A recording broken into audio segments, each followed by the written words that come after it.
தாராபுரத்தில் பேருந்து நிலைய கடை ஒன்றில் தண்ணீர் பாட்டிலுக்கு 500 ரூபாய் கொடுத்ததற்கு சில்லறையாக பணம் கேட்டதில் குடிபோதை ஆசாமிகளால் தாக்கப்பட்டு கடையில் இருந்த 3 நபர்கள் மருத்துவமனையில் அனுமதிக்கப்பட்டுள்ளனர்.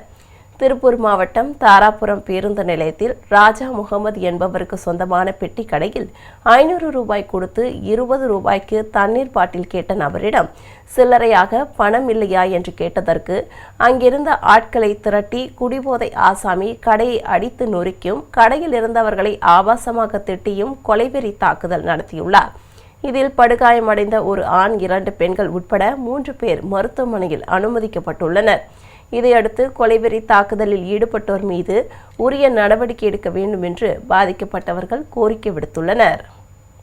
எங்க அப்பா அடையாளம் தெரியாத ஒரு நபர் சரக்கு போதையில தண்ணி பாட்டில் கேட்டாரு. நாங்க சேஞ்ச் இல்லைன்னு சொல்லி தாட்டி விட்டோம். அவர் திரும்பவும் போயிட்டு தகாத வார்த்தைகளை பேசி அடிக்க வந்தாரு. அதுக்கப்புறம் மறுபடியும் நாங்க தாட்டி விட்டோம். வேற ஒரு ஆளை கூட்டிட்டு எங்களுக்கு அடிச்சு இங்க ஃபுல்லா காயம் பண்ணி இந்த பொண்ணையும் அடிச்சு அவரையும் அடிச்சு கெட்ட கெட்ட வார்த்தையிலாம் பேசி அவமரியாதையா பேசினாங்க. நாங்க போங்கன்னு சொன்னா போகாம எங்களை ரொம்பவே அடிச்சு கொலை மிரட்டல்லாம் விட்டாங்க.